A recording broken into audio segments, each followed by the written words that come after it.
সিলেটের মানুষজনদের কাছে আমি বিশেষভাবে কৃতজ্ঞ আর তাদেরকে ধন্যবাদ জানাই। কারণ সিলেটে 8 বছর থাকার কারণে আমি অনেক মানুষের সাথে মিশেছি, অনেক মানুষের সাথে বন্ধুত্ব হয়েছে। তো আপ্যায়নের দিক থেকে সিলেটের মানুষেরা আমার দৃষ্টিতে সেরা।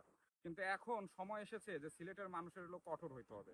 কারণ এই দেখেন, আমি এখন বর্তমানে আছি সাদা পাথরে। সাদা পাথরে এটা জানি না এটা কারা করেছে আর কি, যে এই এই হইলো অবস্থা।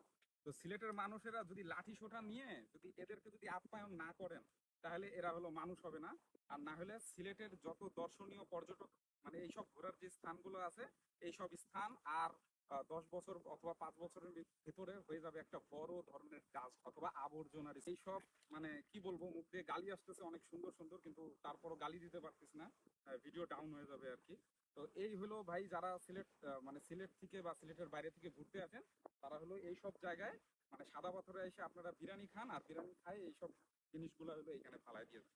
আর এখানে না আছে কোনো ধরনের কোনো ডাস্টবিন, না আছে কোনো ধরনের মানে কোনো লোকজন যে যারা নোংরা করতেছে, মানে তাদেরকে মানে একটু হুঁশিয়ার করে দেওয়ার মতো।